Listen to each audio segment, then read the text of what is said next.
Сәлем, мен Әскербек. Барлығымыз балалық шағымызда Терминатордың, Робокоптың фильмдеріміз сүйіп қарағанбыз және әлі де қараймыз. Немесе Гарри Поттер фильміндегі Аластер Грюм кейіпкері. Терминаторды қарапайым тілмен айтқанда біз робот адам десек те болады. Ал Робокоп негізінде қарапайым адам, полиция қызметкері өз борышын өтеу барысында жарақаттанып, оны саналы киборгқа айналдырған. Ал Аластер Грюмді біз толықтай сиқыршы киборг десек те болады. Себебі оның оң аяғы протез, ал оның оң көзі сиқырлы көзге алмастырылған. Оның сиқырлы көзі айналасын 360 градуста еш кедергісіз көре алады. Осындай фантастикалық фильмдерден кейін адамдардың ойында біз болашақта киборгтардың айналасында өмір сүреміз деген ой қалыптасқан. Сол болашақта пайдалы болады деген киборгтар дәл қазір біздің қасымызда. Осы сөздерден кейін сіздерде киборг деген не, киборг деген кім, мынау не айтып тұр деп ойлаған боларсыздар. Киборг кибернетикалық организм. Организм деген сөз барлығымызға таныс. Ол мысалға мен, немесе сіз, болмаса қандай да бір тірі организм. Ал кибернетика басқару жүйелеріндегі ақпаратты алу, сақтау, өңдеу ісінің жалпы заңдылықтары туралы ғылым. Мысалы, біз күнделікті өмірде түстерді көзімізбен көреміз. Ал британдық Нейл Харбистің түстерді құлағымен естиді. Я, мен қателескен жоқпын, осы шынымен түстерді құлағымен естиді. Нейл Харбистің ахроматопсия ауруымен туылған, яғни ол барлық нәрсені ақ-қара түсте ғана көре алады. Ол түстерді дыбыс толқындарына айналдыратын ерекше камераны ойлап тапқан. Әрбір түске жеке бір нота сәйкес. Харбистің басындағы камера дамып кеткені соншалық ол адамның көзінің шамасы жетпейтін инфрақызыл түстерді ести алады. Бірақ бұнда ерекше камераның бір кемшілігі, оның шығаратын дыбыстарын тек Нейл Харбист ғана естімейді. Оның айналасындағы адамдарды ести алады. Сол себептен оның айналасындағы адамдарға ол кедергі жасап, бұл жағымсыз болып көрінеді. 2004 жылы адамдар оның басындағы нәрсені фонарик деп ойлаған. 2006 жылы микрофон, 2008 жылы сымсыз гарнитура, 2010 жылы GoPro камерасы, ал қазір Google Glass. Кез келген елде жеке куәлікке қандай да бір затпен фотоға түсуге тыйым салынған. Ал егер Нейл Харбистің жеке куәлігіне қарайтын болсақ, оны басындағы ерекше камерамен көруге болады. Менің айтайын дегенім, Ұлыбритания үкіметі оны киборг ретінде мойындаған. Сену қиын, бірақ адам дүниеге келгеннен бастап өмірінің соңғы сәтіне дейін үзіліссіз соғып тұратын мүшесі бұл жүрек. 2014 жылғы есеп бойынша қарт адамдардың 70% жүрек ауруларынан қайтыс болады. Дені сау адамның жүрегі минутына 70 рет соғуы тиіс.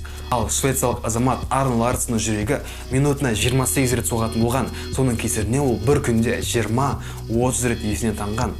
Сол жылы, яғни 1978 жылы швециялық ғалымдар оған әлемдегі ең бірінші кардиостимулятор немесе жүрек ширатқышты қондырады. Осы құрылғының арқасында Арн Ларсен тағы да 43 жыл өмір сүріп, 86 жасында қайтыс болады. Сол уақытқа дейін ол 26 кардиостимуляторды алмастырып үлгерген.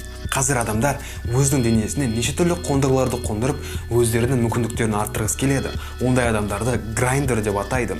Солардың ішіндегі ең танымалысы бұл магнит енгізу. Мысалы, Амаль Графстра өзінің екі алақанына НФС чиппен магнитті енгізген. Ол солардың көмегімен машинаның есігін, үйінің есігін жай ғана алақандағы магнитті естісе ғана ашылады. Немесе телефон, банк карточкаларында ол пин-код термейді, жай ғана алақандағы магнит тигізеді, бар болған сол ғана. Егер сіз ютубтан грайндерлер жайлы видеоны іздеп қарасаңыз, олар өз үйінде отырып, өзінің алақанына немесе қолынан саусақтарына магнитті егізіп жатқан видеоларын көресіздер. Ешқашан олардың жасағанын өз үйіңізде және өзіңіз қайталамаңыз, ол өте қауіпті. Айтпақшы, мен мына саусақты бір орында тұрып 360 градуста бұрғым келсе, ол менің қолымнан келмейді, маған ол шамалы былай бұрылу керек. Бірақ Найджел Экленд бұны бионикалық протездің арқасында оп-оңай жасай алады.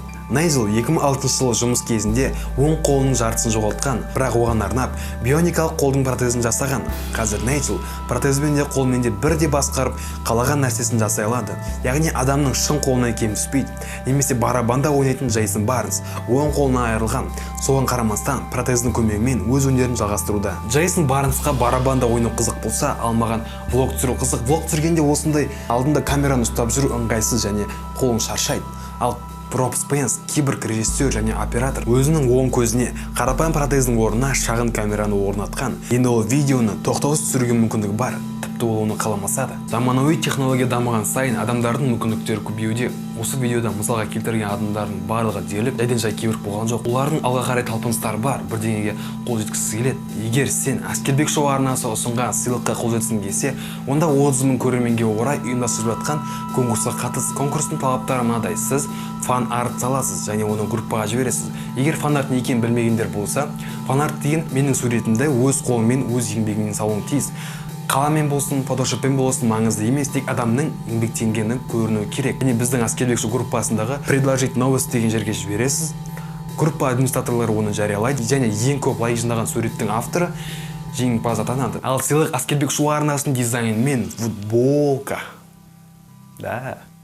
Бұрулар. Сол үшін барлықтарыңызға сәттілік. Әрине видео ұнаса, біздің арнамызға тіркелеміз. Тегін лайкты аямай басып кетеміз және ең маңыздысы киборгтар жайлы өздеріңіздің ойларыңызды, пікіріңізді, олар жайлы не ойлайсыз, соны комментарий жазып кетсеңіздер болады. Менің ВК, Инстаграм парақшаларыма тіркелеміз. Мен Инстаграмда жиі тікелей эфирге, прямой эфирге шығып отырамын. Сол жақта маған сұрақтарыңызды қойсаңыздар болады. Біз сол жақта әңгіме айтамыз, күлеміз, жылаймыз. Жалпы қызық болады. Сонымен осы сіздердің болған мен Әскербек. Келесіде көріскенше сау болыңыздар. Пока.